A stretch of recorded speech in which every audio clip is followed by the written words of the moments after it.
American market সর্বোচ্চ স্তরে, আর ভারতীয় মার্কেট সোমবার সকালে বড় গ্যাপ আপের পথে। নমস্কার বন্ধুরা, বিশ্বের শেয়ার বাজারে এক অবিশ্বাস্য ঘটনা ঘটে গেল। গতকাল অর্থাৎ 6ই ফেব্রুয়ারি 2026 আমেরিকার ডাও জোন্স ইন্ডেক্স 1200 পয়েন্টেরও বেশি লাফিয়ে ইতিহাস তৈরি করেছে এবং লাইফ টাইম ব্রেকআউট করেছে। এই প্রথমবার ডাও জোন্স 50,000 পয়েন্টেরও বেশি মাইল ফলককে স্পর্শ করল। কিন্তু হঠাৎ করে কেন এই পাগলামো, কেন এই বৃদ্ধি, কেন আমেরিকাতে এই গ্রিন সিগন্যাল? আজকের ভিডিওতে এর পেছনে 5টি প্রধান এবং গুরুত্বপূর্ণ কারণ জানব। তার সঙ্গে জানব ভারতীয় মার্কেটে এর কী প্রভাব পড়তে চলেছে। এর প্রথম এবং প্রধান কারণ হলো টেক জায়ান্টদের ঘুরে দাঁড়ানো, অর্থাৎ টেকনোলজি শেয়ারগুলো বেশ কিছুদিন ধরে যে হারে পতন হচ্ছিল তা এক ধাক্কায় রিকভার হয়েছে। বিশেষ করে এনভিডিয়ার মতো স্টক একদিনে 8% ঘুরে দাঁড়িয়েছে। চিপ মেকার কোম্পানিগুলো এই র্যালি পুরো ইন্ডেক্সকে ওপরের দিকে ঠেলে দিয়েছে। যখন আমেরিকার বড় বড় টেক কোম্পানিগুলো পজিটিভ থাকে তখন সারা বিশ্বের বাজারে তার প্রভাব পড়ে।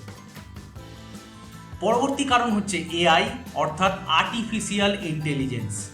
আজকে সকলেই এআই এর কথা শুনেছে এবং আমেরিকার এক কোম্পানি অ্যানথ্রোপিক তাদের এক নতুন এআই টুল আবিষ্কার করার ফলে এক বাজারে ভীতি পরিস্থিতি তৈরি হয়েছিল, যার ফলে আমেরিকার টেক কোম্পানি থেকে শুরু করে বিশ্বের বড় বড় তাবড় টেক কোম্পানি এবং ভারতবর্ষের টেক কোম্পানিগুলোও অনেক নিচে নেমে গেছিল বা অনেক পার্সেন্টেজ লস হয়েছিল।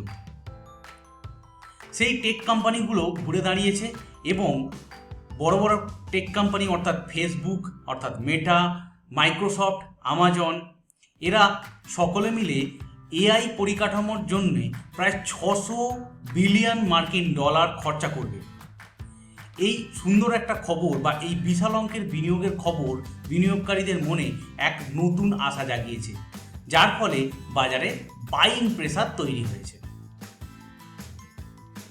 শুধু টেক কোম্পানি নয়, আমেরিকার সাধারণ মানুষের অর্থনৈতিক আত্মবিশ্বাসও বেড়েছে।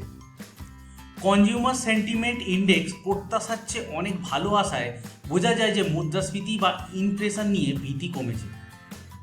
অন্যদিকে বিটকয়েন আবার $70,000 ওপরে উঠে আসায় ইনভেস্টরদের মনে রিস্ক নেওয়ার ক্ষমতাটা বেড়েছে। যখন ক্রিপ্টো মার্কেট এবং স্টক মার্কেট একসাথে বাড়ে তখন তাকে অত্যন্ত বুলিশ মুভমেন্ট মনে ধরে নেওয়া যায় বা ধরে নেওয়া হয়। এবার সবথেকে বড় প্রশ্ন হলো ভারতীয় মার্কেটে এর কী প্রভাব পড়তে চলেছে। আমেরিকার বাজারের এই জোয়ার নিশ্চিতভাবে সোমবারে নিফটি এবং সেন্সেক্সকে পজিটিভ ওপেনিং দিতে সাহায্য করবে।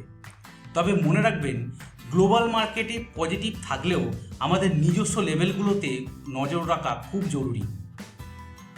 তাহলে বন্ধুরা, আমেরিকার এই 50,000-এর মাইল ফলক আপনার পোর্টফোলিওকে কতটা প্রভাব বিস্তার করতে পারে বা কতটা প্রভাব ফেলতে পারে তা অবশ্যই নিচে কমেন্ট করে জানাবেন। ভিডিওটা ভালো লাগলে লাইক করুন এবং শেয়ার করুন আপনার বন্ধুবান্ধব, আত্মীয় স্বজনের সঙ্গে যারা শেয়ার মার্কেট সম্বন্ধে শিখতে বা জানতে আগ্রহী, এবং পরবর্তী আপডেট পেতে আমাদের চ্যানেলটিকে সাবস্ক্রাইব করুন। দেখা হচ্ছে পরের ভিডিওতে। ধন্যবাদ।